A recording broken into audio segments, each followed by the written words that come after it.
This podcast is brought to you by TriVelo Coaching, where we help triathletes and cyclists like you train smarter to race faster. I'm your host, Gerard Donnelly, and on my left is former Australian Ironman Champion and head coach of TriVelo Coaching, Gerard Donnelly. On this podcast, we talk a lot about the different training zones, Zone 2 training, threshold zone, sub-threshold, LT1 and LT2. And recently, a friend of mine was asking me about all the different training zones and what they all actually meant. He said, do you have a podcast I can listen to that explains them all? And I said, funnily enough, we don't. We have spoken about them a lot, but never in one entire episode. So here is our one dedicated podcast episode explaining every training zone in detail, what the purpose of that zone is, and when it's appropriate to do a training session in that zone. And before we get into the episode, please make sure that you, if you're watching this online, you hit that like button and subscribe or follow us on whatever platform you're watching or listening to this on. And if you love the content, which we hope you do because you're here, the best thing you can do for us is share it with a friend who might also love it, or share it on your social media and tag us. We love to see who is listening around the world and where you're from. But let's get into the episode. Dad, welcome. First up, gratitudes for today. Thanks, George. Looking forward to today's episode. I can't take the smile off my face because my gratitude is based around my passion for Celtic, the football club. And the listeners might remember we've talked a little bit about our passion teams, and everybody's got their own team out there. But having grown up in a family of Scottish heritage, my dad drilled into me, the passion that the Glasgow Celtic has had, and my gratitude is for Ange Postecoglou, who is an Australian hero in the soccer world and the football world, I suppose, and he took his coaching career to Scotland and took over Celtic, and in his first year he's done an amazing job. Celtic were unbelievable champions for 10 years in a row. 9 years in a row. 9 years in a row, sorry. They were trying for 10. And they missed the 10th year in a row, which would have been a record. And they were smashed in that 10th year. They were 25 points behind their arch rivals, Rangers, and they brought Ange in, and in his first year he's got them the title during the week, which my gratitude for Ange for coming to be the saviour, and I can't wipe the smile off my face because it's just an incredible story of someone who has an amazing coaching ability. He's taken the Australian national team to the World Cup. He's taken Brisbane Roar in their first 3 or 4 seasons to 3 premierships, to Melbourne Victory to premierships, to Yokohama in Japan to premierships. Now he's gone to Celtic, and the world is his oyster. He could go to England and coach a English Premier Division team without fail. So I just love the journey. I heard him interviewed, and he said that as a 12-year-old when he was at school, I think the art teacher was his soccer coach, and he asked the art teacher if he wouldn't mind if he let Ange put the players into their correct places rather than where he put them. And so Ange reckon he's been coaching since he was 12. So he says he's not much of a footballer, but he actually knows how to manage men. I love that gratitude because obviously you then pass down the passion for Celtic to us and all our cousins, but specifically because you are someone that loves the journey and you love seeing a great story, especially from a coach, and to see an Aussie coach do so well. And we were talking just before the podcast about after the game when they won, it was really movie kind of scenes where he was going around and getting applause from the entire Celtic fans. The stadium was absolutely packed and there was thunderous noise and they were all chanting his name, and he was genuinely just tearing up standing there while they were all chanting his name, and it was like a moving moment, and it's just great to see a coach go through that. My gratitude is I'm just grateful to be having a good run of training again with no interruptions. It's my longest block of training for probably 6 months, and it's really enjoyable just to have consistency again, and just feeling really grateful for it to be feeling super fit again. I want to go on with that a bit because for those who don't know, everybody at some stage will have COVID. And just this week, in the TriVelo group, there's 8 people who've just contracted COVID.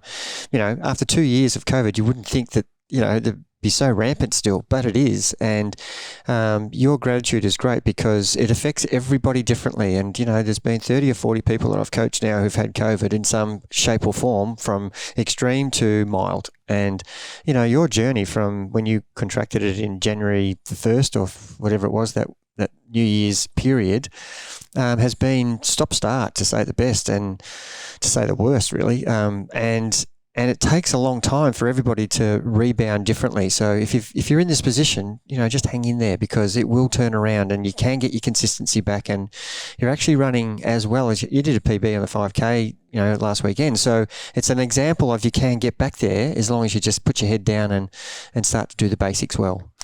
Before we get into the episode, because it's a really big episode worth of a topic, I would just want to do a quick what's caught our attention, and that's because the Ironman World Champs was on last week, and epic race. I can't believe how much of the race I watched. It's an Ironman. It goes for 8 hours, and you'd think you'd just skim through, but I ended up watching probably about 6 hours worth of it, and I skipped a little bit, but who knew you could be so entertained by watching such a... You'd say slow event, but they're not going slow. My only criticism is that the coverage is absolutely horrendous. They need to learn something from the cycling world. But Christian, with just an absolute dominating performance, unstoppable. And both male and female. Yeah. Daniela, 5 times world champion. Why would you underestimate her? It was interesting that we talked pre-race with our last podcast, because we were speculating about both the male and female, and I think we got it pretty close.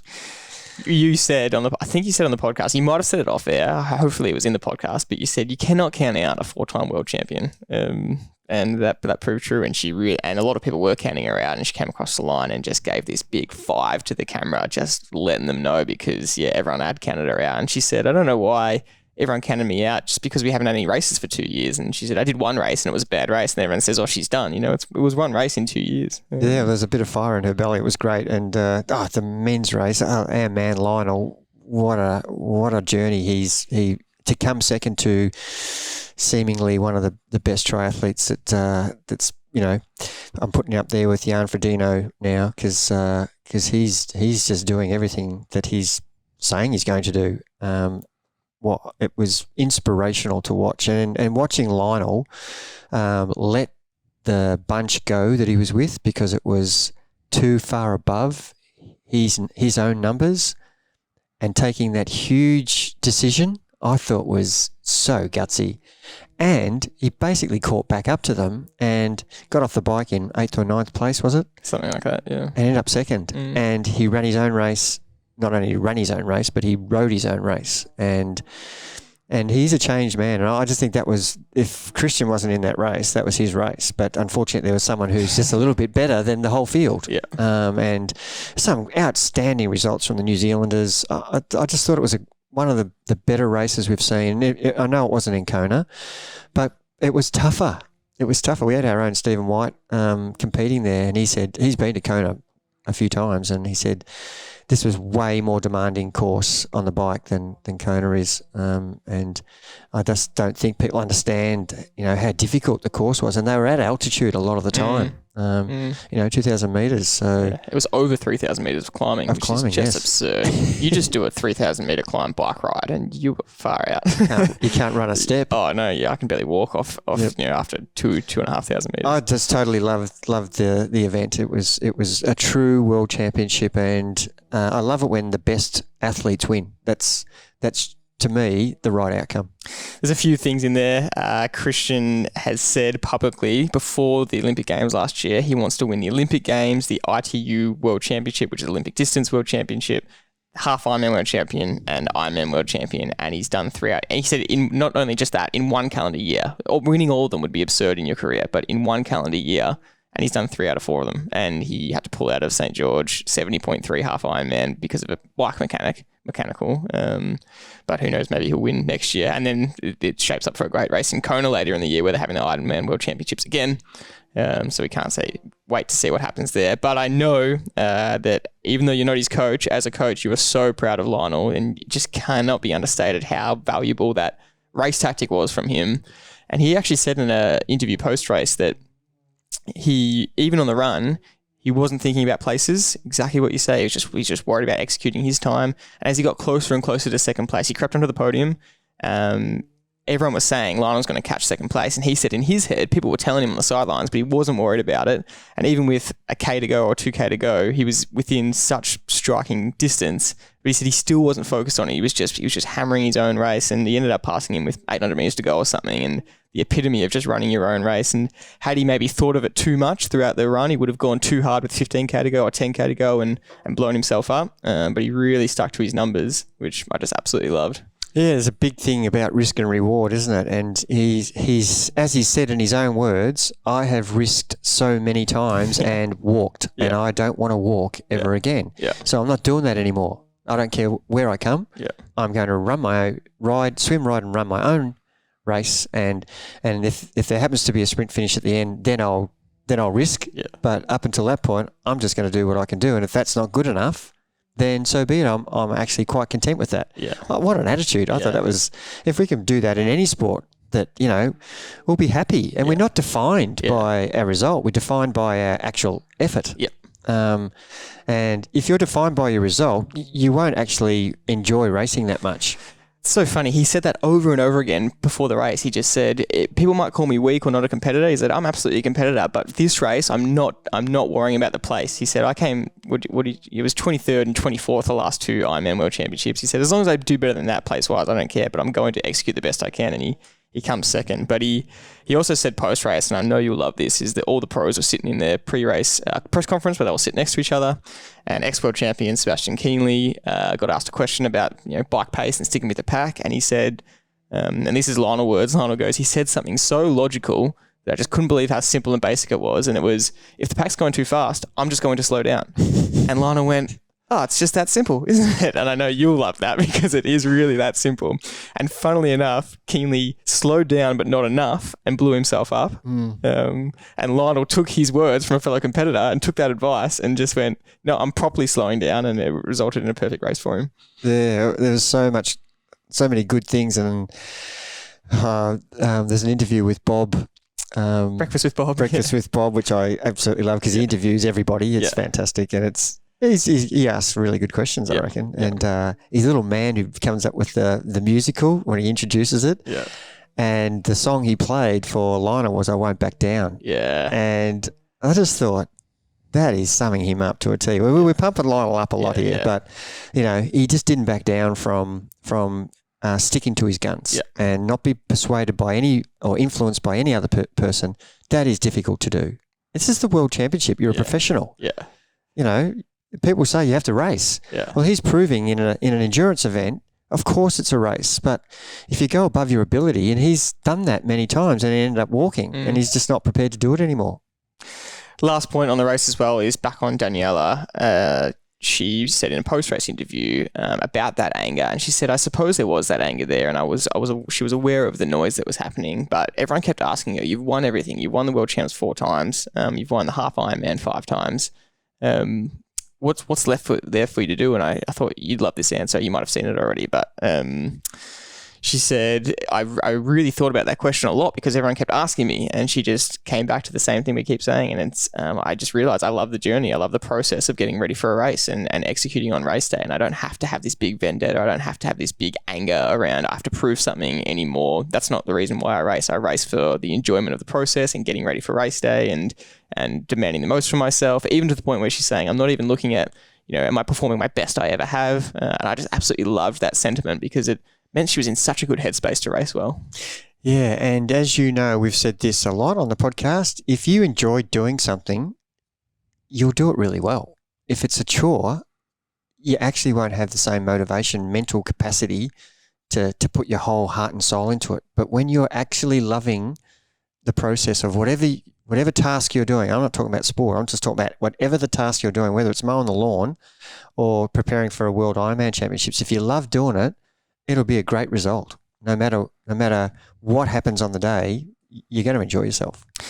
Let's get into the meat of the episode, what the people are here for, and that is defining training zones, all training zones explained. So we are going to endeavour to keep our language here as simple as possible because Basically, everyone around the world is on the same consensus, but we just use different words, different terminology, and sometimes slightly different percentages, but the sentiment of each zone is the same. So you've got to keep that in mind. And we want to start by just creating a clear differentiation between, there are multiple types of zone models. There's a 3-zone model, a 5-zone, 6, 7, 8, 9, whatever you want. The most common are the 3-zone model and the 5-zone model. We personally, and what we're going to talk about today, is we refer to the 6-zone model, basically the same as a 5-zone model with our own slight TriVelo variation. But we're going to explain how they kind of all work here and tie into each other anyway. So starting with the most simplistic view, and let's explain this zone 3 model, and that's a really good foundation where everything else makes sense. So a 3-zone model is just basically split up by the 2 lactate threshold points. Okay, so there's lactate threshold 1 or LT1 and lactate threshold 2 or LT2. And let's just go into that a little bit and just quickly define like how those 3 zones are broken up before we further clarify them, because that's what really makes training valuable and makes training zones easier to follow. I suppose I should say from the outset that this is our interpretation of what we know works for us. And there will be many variations to this from every other coach around the world. Every other athlete. So remember, this is our own personal view on the take we get from the data. So LT1, or call it whatever you like, the names here I want to get across to people are, you can't say that that's anaerobic or aerobic, but let's just forget about the actual terms. It's more to do with where you sit in the effort, in the intensity. And intensity doesn't have to be high.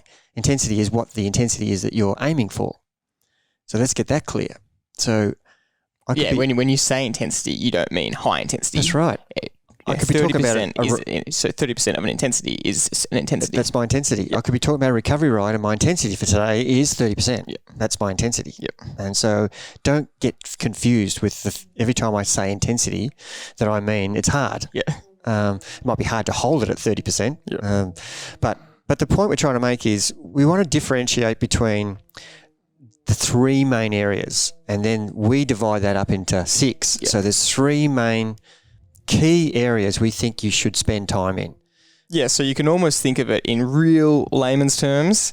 Easy, medium, and hard is the 3-zone model. You've got easy up to LT1, you've got medium between LT1 and LT2, and hard above LT2. That's like absolute layman's terms. But let's just quickly define LT1 and LT2. And like you said, the terms you use aren't as relevant as to what the basically intensity is, but LT1 or lactate threshold 1 also is referred to as aerobic threshold. So anything below that is defined as quote unquote aerobic, which means it should be in the easier category. So to help the listeners, you should be able to do that all day if you're fit enough. Yeah. And it's not... And you're fueling enough. You're fueling enough, yeah. So it's not hard. You could be talking to someone while you're doing that. And the only thing that's going to limit you is, your fatigue from doing it for 8 or 10 hours. But we're not asking you to do that. But that's the... Should theoretically be possible. That's the intensity that you're trying to achieve. It's called LT1 or lactate threshold 1 because at that point or above, before that point, you're not accumulating any lactic acid. So if you're doing lactate threshold testing, your lactic acid levels in the muscle would just stay the same. They wouldn't be going up. Well, they'd be fluctuating up and down a tiny bit, but not drastically. Whereas as soon as you go above that first point, that first threshold point, more lactic acid starts to accumulate. That doesn't mean, again, we'll get into that medium section in a second, but basically below that is that aerobic easy zone. And above that, it's still not high intensity, but there's a bit more lactic acid being accumulated. That's basically the general summary of it. You're really feeling like you're working. Yeah. But you're not at a point where you have to stop. Whereas in the third level, the hard part, there's going to be a point where you have to stop because you can't sustain it. So if you think of it in terms of not words, but I can keep doing this all day. I can keep doing this for a long time, but it's getting hard. Yeah. Or I can't sustain this for very long. Yeah. Yeah. That's as simple as we want to make it. Exactly right. So again, 3-zone models, that's zone 1, everything below LT1. Zone 2 is between LT1 and LT2. So LT2 is lactate threshold 2, otherwise known as anaerobic threshold, otherwise known as on the bike, your FTP. Running, it's your threshold. And again, that LT2 point is Once you hit that and go above, like you just said, the lactic acid buildup will start to become so extreme that depending on how much further above you go, defines how long you can sustain it for. So if you're just above it, theoretically, you're supposed to be able to hold it for about an hour. That's what the threshold means. If you go 10% above it, suddenly you could probably only hold it for half an hour or less, 20 minutes. If you go 20 or 30% above it, suddenly you can only hold it for 3 or 5 minutes or even less. So to clarify, that is the summary of the 3-zone model. And we do that to really emphasize basically what LT1 and LT2 are, because once you understand them, it becomes really easy to talk about whatever zone models you want, because they're all going to be based around where LT1 and LT2 are at some point. So now, knowing that, we're going to move into our TriVelo 6-zone model, and we'll point out exactly where LT1 and LT2 sit. But basically, it's breaking the 3-zone model down into really small segments. So below LT1, instead of it being zone 1, it's zone 1 and 2. And in between, there's zone 3 and 4. And above LT2 is zone 5 and 6. So we're going to go through each zone now, what their purpose is, their approximate intensities. And again, it's just really important to note that around the world, people will use their own models. And like us, they will probably call each zone something slightly different. But they're generally meaning the same thing. We don't want you to get caught up on the wording too much. It's more about understanding the percentage of what that intensity actually means, what that zone actually means. And the percentages are generally in relation to percentage of FTP for a bike, percentage of your LT2, and if you're running, your percentage of LT2 running threshold, anaerobic threshold, whatever that is. So let's start with zone 1 and let's define zone 1. And just to add on before we define zone 1, it's to what you've tested at. So just keep that in mind. These are our opinions and the way we have our variation, just like you said. Other people have their variations, and this is all based on what you've tested at. So these are your numbers. Yeah, and variations aren't even, they're not going to be wildly different. We say variations because there's just subtle differences. Yeah. So some people might refer to it as, Okay, so let's go with anything under LT1, which we're talking about recovery. So our recovery can be active or it can be passive. And we don't want to specifically say it should be, 10% or 20% or 30%. It's just no real aerobic gain. It is just to get the blood flow in the muscles to repair the damage that's been done from the hard sessions the previous few days. So we don't have any intention to improve our fitness in this session. It's purely recovery. So we're not expecting to ride hard at all. And we did a big episode this on junk miles in a previous podcast a few weeks ago. So it really does explain that well. That's as much as I need to say. So you're just not going to be sweating. You're just, grandma can be riding past you. That's how slow you're going. And it doesn't have to be for a long time. The shorter the time, the better. There's one main benefit we want to talk about with active recovery, and that is getting your body used to training load. And sometimes training at any intensity above active recovery, someone is not ready for.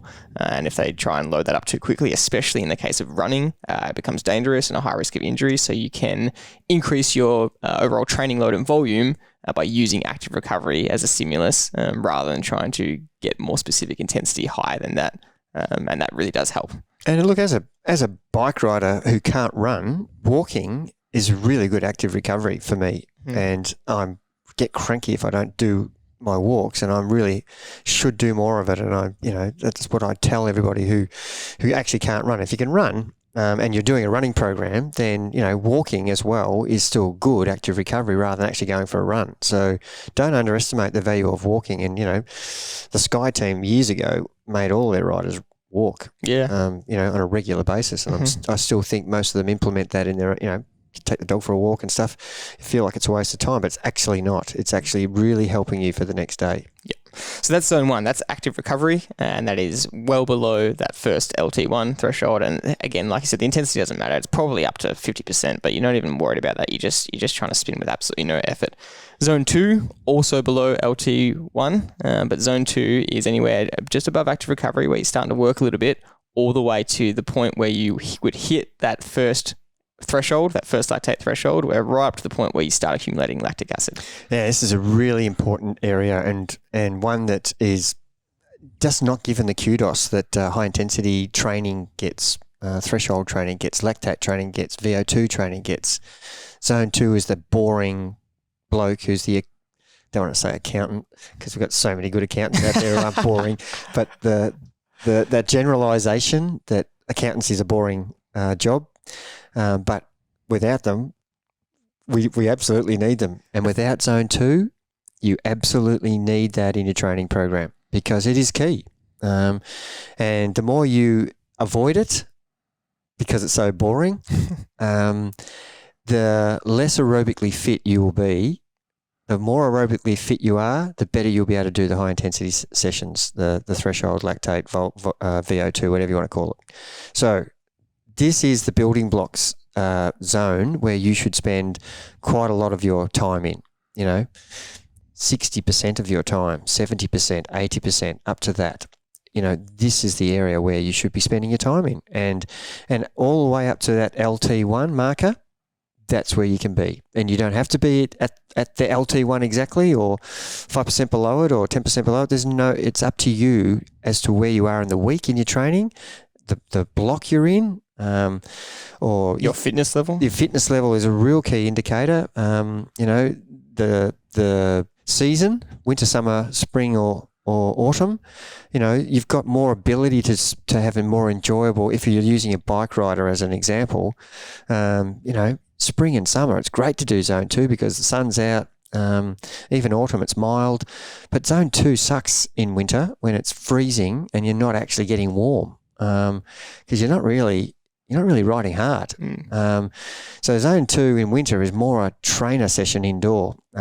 And you've got to be a little bit more creative in these sessions. And if you can, I'm talking indoor, if you can get on group rides, there's a lot of great group rides on Zwift, for example, where there's 100, 200 people in it, where you just got pressure on the pedals the whole time and you're just staying in that below LT1. It's brilliant training, and the longer you can do that, the more benefit. Your aerobic conditioning will improve. The adaptation you get from that session is going to just continually grow. And I've just emphasize that you should be doing this as a runner and as a rider and as a swimmer. You should be doing, a lot of long, slow swimming so that your body can cope with, if you're an Ironman, you've got to cope with 4K. If you're a half Ironman, you've got to cope with 2K. If you're an Olympic, you've still got to cope with 1500. So you've got to be able to swim long distance and run long distance, marathon, half marathon, 10K, and riding for up to 6 hours and 3 hours for half Ironman, etc. So there's lots of periods in your chosen event where you are going to be in Zone 2 anyway. And for those who know how we coach, we don't want you in Zone 1 in any of those races, but I'm just giving examples of how valuable Zone 2 is for races, for example, and for your fitness gains. So there's so many areas where it's just gold. Yeah. And as a runner, you can't experience the same time as you would as a rider, because you just physically can't go for a 2 or 3 hour run as a Zone 2 session, because that would be basically your endurance session. So you can do 2 or 3 rides at Zone 2, variations of zone up to LT1 throughout the week. You can do 3 of those if you wanted to, and 2 high intensity sessions that are above, Zone 5, whatever. But you can't do that as a runner, because it's exhausting to do long, 1.5 hour runs at that. If you're a guy who's been doing marathons for 30 years, that's bread and butter to you. But I'm talking about people who are possibly new to the sport and haven't run much. So many factors come into the time you spend as a runner in Zone 2. Yeah. So that's got to be clear. Yeah. And let's think about the overall goal. What would be the best case scenario with your Zone 2 training? You said it before. It's basically the best case scenario would be outside of your high intensity sessions or your race specific sessions, which might be 2 to 3 sessions a week. Every session would be basically at the top end of Zone 2. That would be the gold standard of an athlete who has built their way up, has got such a good fitness base that they can do all their Zone 2 training at that top end, right below LT1, right below lactate threshold 1. And they can handle it. That's the most important point, is it doesn't affect their high intensity sessions, but they're going to be getting that aerobic gain. And most people just aren't near that. They might have to start their zone 2 training or their base training at the bottom end of zone 2. So let's pretend you've done your FTP test and you end up getting a result where, or you've done a proper lab tested test and you end up getting a result where your zone 2 is 60 to, I'm just going to approximate to 75% of your FTP. Like you were saying before, depending on your fitness level, you won't be able to handle certain intensities of that. So if you've got 3 zone 2 rides to do throughout the week, you might only be able to handle them at 60% at the bottom end of that zone 2, which is just above active recovery. The fitter you get, the more you can do those rides or runs at a higher percentage of that intensity. But then, like you said, the volume comes into it in terms of running has to be less volume than the bike. And there's so many variations with that. You know, you aspire because you want to grow your aerobic fitness to be as high as you can in that zone 2, but it's not necessary. The minute you can't hit your, shouldn't say important sessions, but the sessions that are going to improve your threshold numbers, Your engine, which is your high intensity sessions at VO2 and threshold. The minute you can't do that because you're doing too much in zone 2, then you have to pull back and you have to drop your intensity to lower than, the bottom or, the LT1 line. You've got to be miles away from it. So you've just got to let your body grow that. And that's your goal, is to, and you just don't repeat that every week. There's some days where you've just had a hard session and you can't get anywhere near LT1. You need to be just above active recovery the next day. And then the next day, if you're having another zone 2, you want to be right at LT1. And there's a difference in the one session.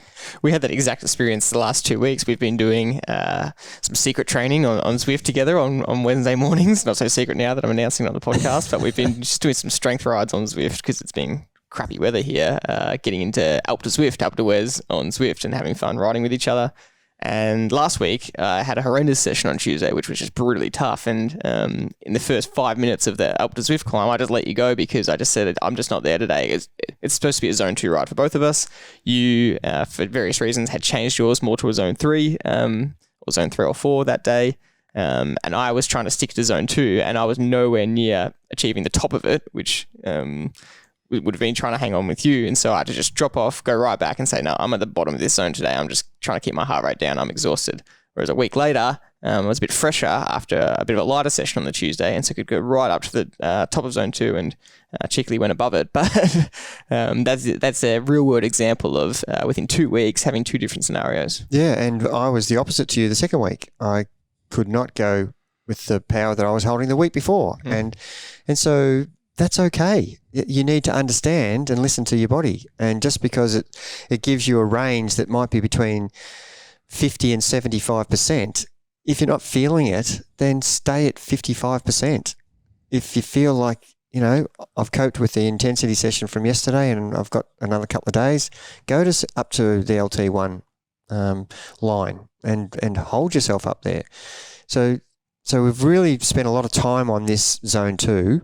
And because we want to emphasise that is really where you should be spending most of your training sessions, apart from your hard sessions.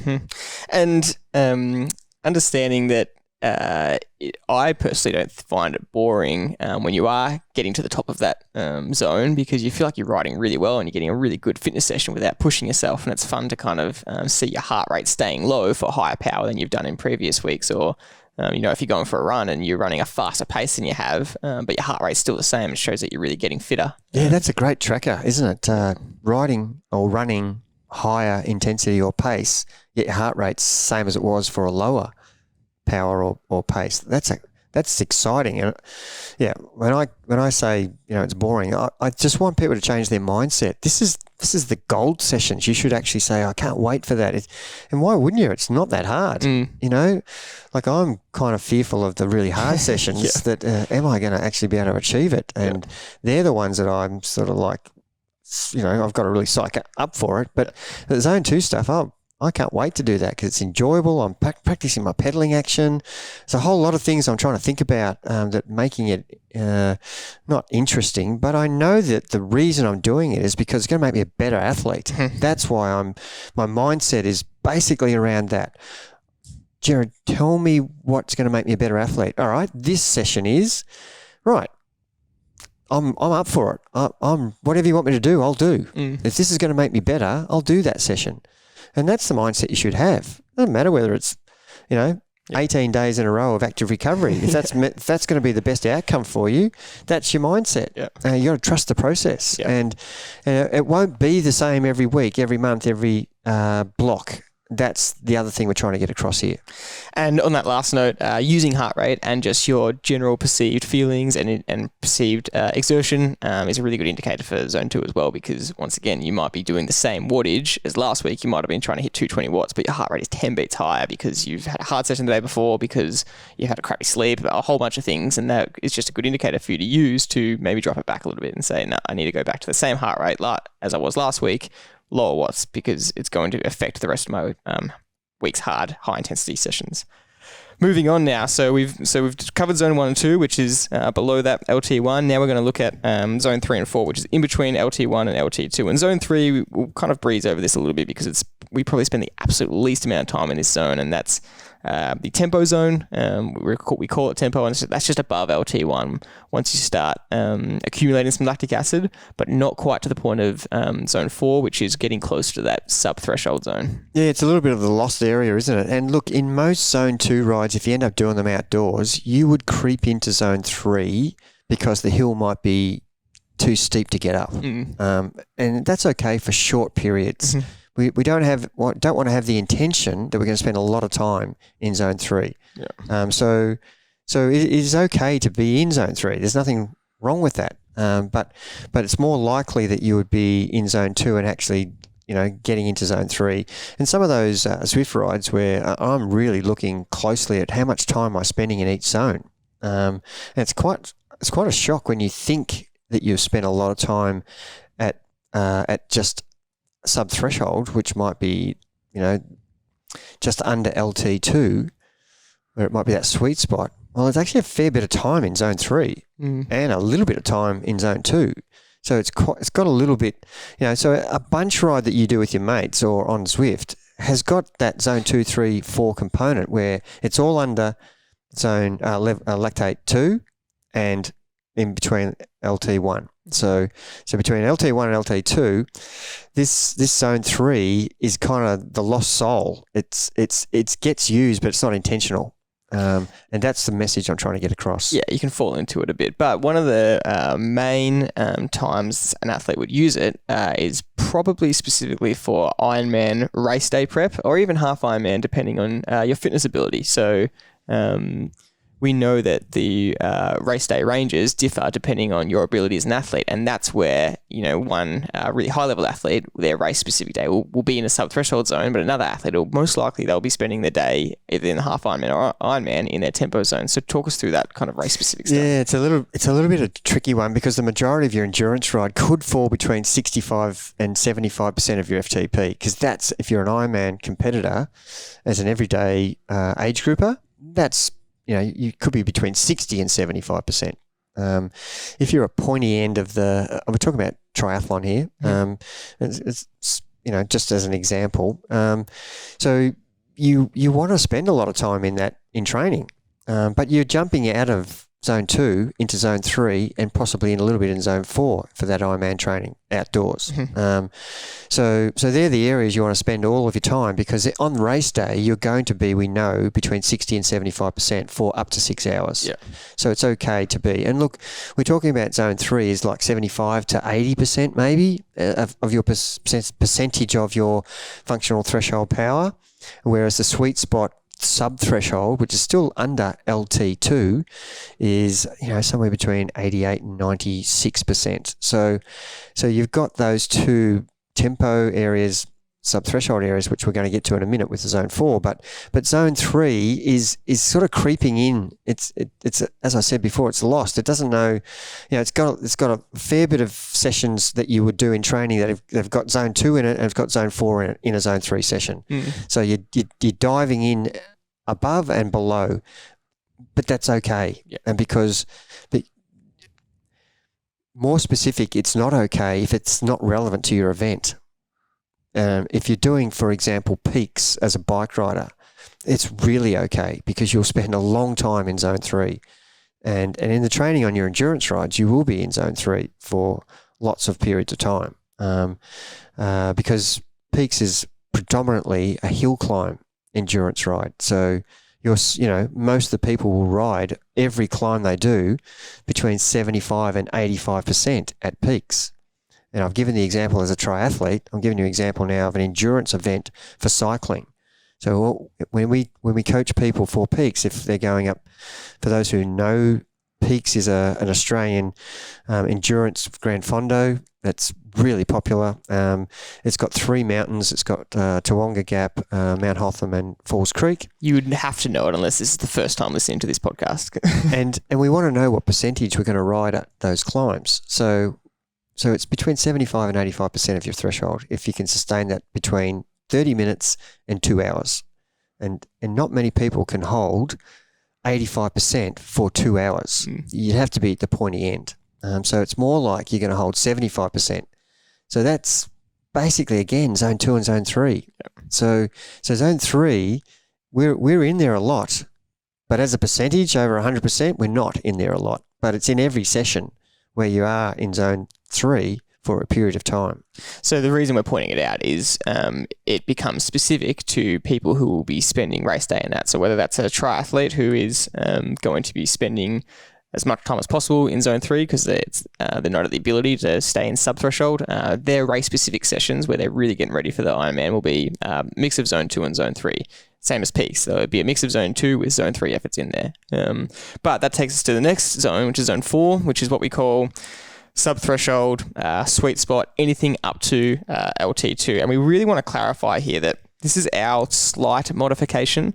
A lot of zones out there that use the 5-zone model would have this zone as sub-threshold to just over threshold. So basically 90 to 105%. And 105% means 5% over that 100% LT2. We're definitely not doing that. Yeah, we do that for a reason, to make it really clear that this zone 4 is still anywhere up to or just below LT2, but most likely in that, we call that sub-threshold range. Yeah, we don't want to go over LT2 in this session.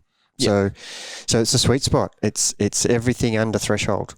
And that can be, possibly, depending on your ability, 80% to 96%, but the majority of times it'll be 85 to 94%. And guys who are in the TriVelo program do a lot of training in this area, and it is unbelievably good for your overall, and it's still a contributor to aerobic fitness because you can sustain it for a long period of time. We've got guys who can ride in this area for 90K. In a triathlon, they can do this as a time trialer for 90K. They can hold their sub-threshold number, possibly they could do it for 120K if they were pushed. That comes from training, right? It does, yeah. So people who are having trouble holding this for 20 minutes or 30 minutes, you need a little bit more training in this area. It's a really race-specific zone, isn't it? And we do it in big blocks because you can handle it. So it's those race-specific sessions where you're doing big 20 or 30-minute or 40-minute blocks in this sweet spot zone. And you have to build into this, again, just like as a runner, you can't just straight away go into hill training. You have to do some stuff on the flat track to get your body fit enough to be able to absorb the load that's going to get from running on an angle uphill or downhill. Same thing, different foot plant is going to stress the muscles differently. So you can't just throw yourself into that. You're going to get injured. So same as sub-threshold. I can't tell you to go out and do 1 hour sub-threshold. You're going to fade and end up being back in zone 3. So the reason we do it in chunks is so that we get a recovery and then we can go back to where we want to be in the right zone. Yep. So it's something you need to build on. But when you build on that, whether it's a 2 by 20 minute effort, or it's a 2 by 30, 2 by 45, 2 by an hour, all of a sudden your fitness is going through the roof. If you can sustain that, and then you come race day, it's you've just spent so much time in that area. As a 70.3 athlete, that is your go-to training zone, and ignoring that because it is a hard one. It's not got you out of breath. But it's just grueling. But it is really hard to sustain. It's you're getting a toothache in your legs. It can be forgotten as well because, there's so much benefit in doing high intensity sessions which really build your fitness and your engine. But come race day, you need to be able to hold this. And so the only way to do that is with specific training. Yeah, practice the sessions that you're going to actually experience on race day. Yeah. And I'm being very specific. I'm saying this is the area for the majority of 70.3 athletes, but there's still a minority who are sitting below that, at 70.3 level. So some Olympic distance athletes are sitting in this area. Majority of Olympic distance athletes are sitting between 90 and 100% of their FTP, but there's some Olympic distance athletes are still sitting between 80 and 90, and that's where their level is. So one number doesn't fit everybody. Yep. So that's what we're trying to get across here. Yep. But this is an area, and it's hard to fit all these training sessions into a program, and you have to be very careful what your goal is and work backwards from. Are you training for a criterium season? Are you training for the road race season? Are you training for a Gran Fondo that is 9 hours? Are you training for a Gran Fondo that's 6 hours? So there's just an example as a cyclist. As a triathlete, are you training for Olympic, half Ironman or Ironman? So the event you select will determine the time that you spend in the zones we're talking about today. So get that into your program, based on what is my event and how much time is my event spent in zone 2, 3, 4, or 5, or even some, the kilo on the track. It's all spent in zone 6 or 7 or 8. Yeah. Even a criterium or 1 hour circuit, you're going to be sprinting in zone 6 at the end, so you need that power there. Yep. So you need to have practiced that. Yep.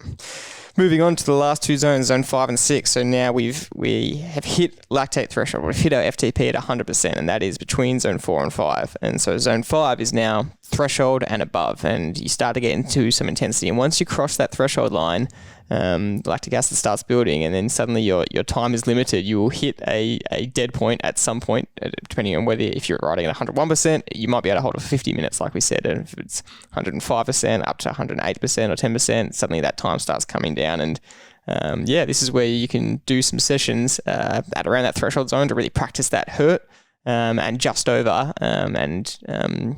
That's where the high intensity sessions start to break down a little bit in terms of what length you go for. Yeah, it gets real now, doesn't it? Now we're really training. Yeah. But there's two valuable parts and components to training at your threshold or above. And so one is replicating some aspects of our race, like we talked about with the other zones. And the second one is you will improve yourself as a bike rider or a runner or a swimmer if you spend time at threshold or above. They're the two main things we do it for, because it's part of our race and we want to get better. So if we don't race at all, that's fine. You don't have to do any high intensity session. You can just maintain an aerobic fitness level that you're happy with. But if you want to improve and you still don't race, the only way to improve is to incorporate some high intensity above your threshold, above LT2. So that is as simple as I can make this, and that's quite obvious. Yep. But people avoid it because it's so damn hard. Yep. And I don't want to keep repeating high intensity sessions. I don't want to do a 20-minute FTP test because I'm fearful of the result, and I have, my number might not be what I like. But don't forget, it's a training session at threshold. That's actually one of the benefits of doing, not only finding your number, but it's an actual unbelievably good training session. You're training at threshold or slightly above. You're putting yourself in a race situation, which is the value of high intensity training. And eventually, if you keep doing that enough, and I've done it to myself, I did a FTP test 4 weeks in a row. Yeah. To prove that, stop everybody else complaining that I don't want to do another test, but it was improving me as a threshold rider. But from week 1 to week 4, I went up 14 watts. With all the other training in between. But the fact that I kept putting myself under the hammer doing a threshold session was actually improving me. Yeah. So again, if the coach says this is going to make you better, don't question, what session it is. Yeah. Embrace it. Yeah. These sessions have got so much data around them that you can't actually make a mistake. Yeah. It's basically just the simple premise of you're putting on your body under so much new stimulus and high intensity stimulus that it's forced to adapt and respond strongly. And yeah, the overload principle is at play here. Yep. And you wanna keep a tab on what you did. Say you're doing 3 Tuesdays in a row where the high intensity sessions put down in my program. Week 1, I'm a little bit unsure where I sit in my threshold zone 5. Am I at the top or the middle or the bottom of zone 5? And, the motivated athlete wants to be at the top right from the start, but that's not easy to do. And sometimes you might be accumulating fatigue over a period of 2 or 3 weeks in a training block. So what you can do in the first week after a recovery week might not be what you can do in the third week because you've accumulated so much fatigue, you're nowhere near it. Plus, the coach is probably overloading you with maybe 14 minutes of intensity to 16 to 18 minutes in week 3. So therefore, you can't expect to ride the power higher each week. So there's so many variables that could be thrown in. So your goal all the time is to ride, look at what you rode previous weeks or what you want to ride, and then try and emulate that, equal it, or improve on it. And that's where the overload comes in. So it is something that needs a great deal of preparation and thought about, and understanding what you've done before and what your capabilities are. And again, if you're asked to do 14 minutes and you ride so hard in that session that you are exhausted after 8, say we're asking you to do 4x4, 16 minutes worth of training, 4x4 minute efforts, and you do 3 of them, and then you can't get the last one, you don't even get near the range. We've only actually done 12 minutes. So you're still better off dropping the power so you can get all 4 in, 16 minutes worth, than the 12. Mm-hmm. And then next week, try to increase the power so you can get the overload in it. So you've got to think and plan and manage, understanding what you've been doing and knowing what you're going to do in the next session based on how you're feeling on the day and what you've been doing previously with the numbers. So that is it. Sure, I'm just doing the high intensity session. Don't even check what it is. I just follow the numbers on. Well, that's actually wasting the session. You should be across this with such preparation that have specific targets. And yourself, if you're going to the running track, what did I do last time in my intervals? Was I 3:05 or was I 4:15? Great. That's my benchmark. Oh God, I'm feeling a bit average. 4:15 is going to be hard today. Now I'll try and match 4:15. If I can't, I'll just try and do 4:17 or 4:18. These are the things, if you're well prepared, you've got an idea of, rather than just, I don't even know what I did last week. It says between 4:15 and 4:30 pace, and I'll start this week at 4:28. But then you check out what you did last week. You did all 4 1K intervals at 4:15. Instantly, you haven't got the value out of the session. Yeah. Everything you've said just then applies to zone 5 and 6. The lines between them are quite blurred, but the point is anything above LT2 or FTP is intensity, and then depending on where you decide to go with that intensity, kind of depicts the length of those intervals you're talking about. The higher you go, the more it's going to be 5 by 3 minute efforts, and then the closer to FTP you go, the more you might be like a 3 by 8 minute effort kind of session. But just to clarify them with words, because that's the goal of defining these, that zone 6, that very top end, is what we'd refer to as VO2 Max. It's like the very top. And if you go on Training Peaks and you look at all the different training zones that you can choose what are they, Andy Coggan and Joe Friel and whatever. Carmichael Training. And they'll come up with a bunch of different zones, and some refer to zone 5, then A, B, C, because it's this point. They're all quite merged. Zone A is just above that threshold, then zone 5. The time really, Jordy, decides where it is. Yeah. If you're asking yourself to ride flat out as hard as you can possibly go, it might last 30 seconds or a minute. Yeah. So that could be zone 8. Yeah. Absolute anaerobic, something, the time that you can't sustain it, and you have a rest and you can go again and do that repeatedly, so that's a whole session. And, you might be able to do it for 3 minutes, but that it's only its own 5A because that's 110%, whereas 30 seconds is, you're pushing 150% of your FTP. So we just refer to it as zone 5 is that 100% to about 108, 110%, because that's what we found people can actually handle for that almost up to what you say 8-minute mark. Right to that VO2 number. Yeah, and then above that it becomes what we call zone 6, which is that VO2 session. Yep. So the time is the actual thing that we want people to think about. So I'm going to be able to hold my threshold for anything between 5 and 20 minutes. Whether I'm at 100% or I'm at 108 to 107%. If I'm at 107%, it's probably 10 minutes is going to be, 8 minutes is going to be where I can, if I'm going well. If I want to hold 101 or 102%, I can probably hold that for, up to 30, 40 minutes if I really was well trained. So the lower you are to LT2, the longer you can hold it. The higher you go away from that number, the shorter the time period. And I think that's a good way to finish. That's all 6 zones explained. I think we said at the start that there's a lot of terminology in there, and we want to keep that stuff as simple as possible. And so we've spoken about a lot of different words here, but the message we were trying to get across is what each zone actually means. So we've got zone 1 and 2, which is below that first threshold, then zone 3 and 4, which is in between, then zone 5 and 6, which is well above. And I think that's as simple as we can make it. I can't add to that anymore because I'll just confuse the issue, and I think that's a really good finishing point. Once again, be sure to like this video wherever you are watching it or listening to it, and either subscribe to us on YouTube, follow us on Instagram, or tag us from wherever you are listening around the world. We would love to see it. Thank you very much for listening, and we'll see you next time.